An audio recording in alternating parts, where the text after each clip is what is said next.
Ladakh border पर चीन हिमाकत दिखा रहा है। इसके साथ ही वास्तविक नियंत्रण रेखा पर वो कई और जगहों पर भी झड़पें करने पर आमादा हो रहा है, जिसको लेकर कई तरह की बातें सामने आ रही हैं।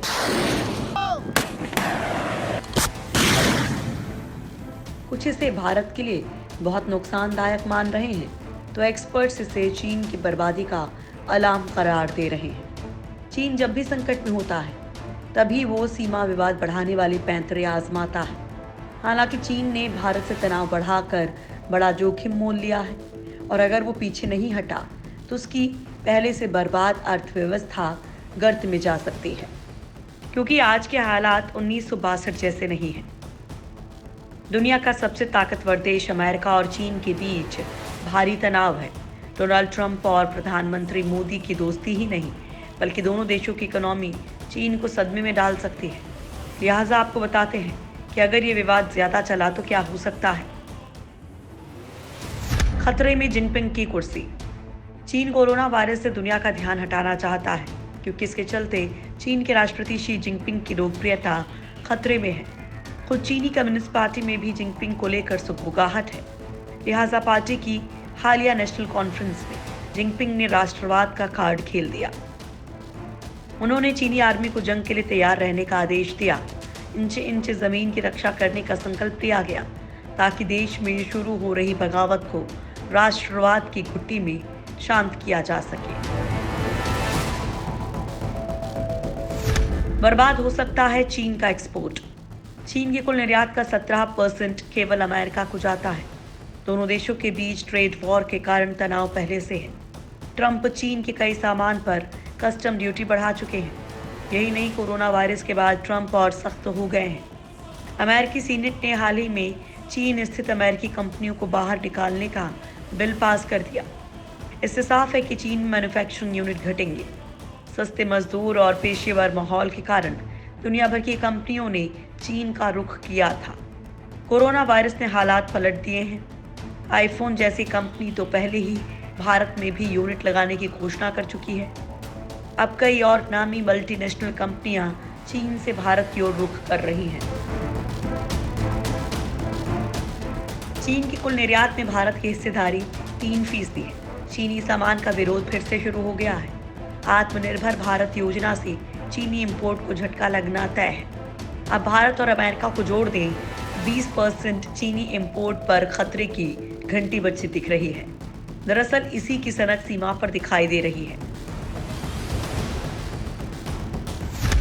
चीन में नौकरियों पर खतरा।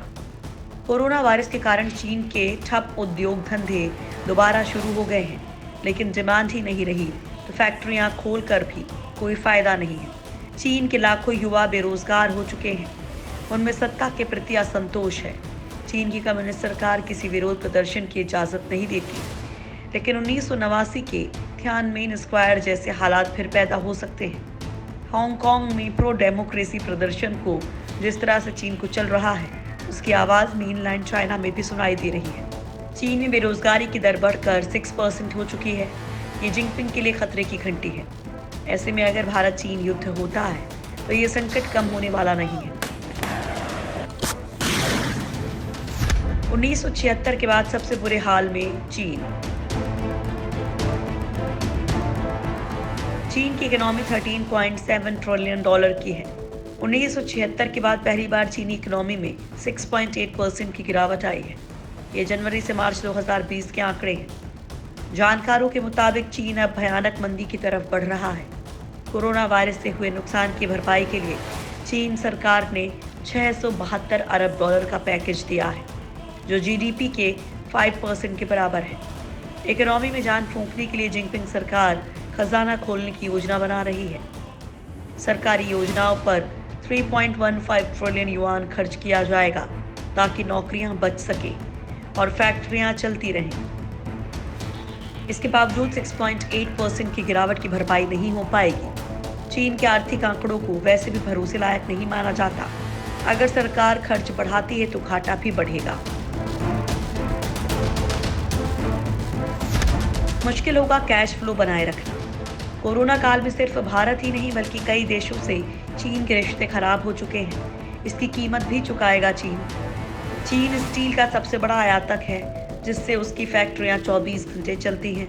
ये स्टील वो ब्राज़ील और ऑस्ट्रेलिया से मंगाता है। ऑस्ट्रेलिया ने जब से वुहान में वायरस की जांच की मांग की है, दोनों के रिश्ते बेहद खराब हो चुके हैं। चीन ने ऑस्ट्रेलिया को अमेरिका का कुत्ता तक कह डाला। कच्चा तेल और दूसरे सामान सियरा लियोन, चिली और अंगोला जैसे देशों से चीन मंगाता रहा है, बदले में भारी कैश देता रहा है। अब चीन का खजाना खाली होगा तो कैश फ्लो बनाए रखना मुश्किल हो जाएगा। भारत की ऑस्ट्रेलिया और ब्राज़ील दोनों देशों से बेहद प्रगाढ़ दोस्ती है और तनाव जैसे हालात में ये दोनों देश भारत के लगातार संपर्क में हैं। ओबीओआर की चालबाजी पर नकेल। चीन ओबीओआर की आड़ में रणनीतिक तौर पर अहम देशों में भरपूर पैसे झोंक रहा है। अफ्रीका, एशिया, यूरोप के देशों को उसने जमकर सस्ते लोन दिए। अब इसे जारी रखना मुश्किल हो जाएगा, क्योंकि चीन का पूरा ध्यान आंतरिक इकोनॉमी है जो टूट रही है।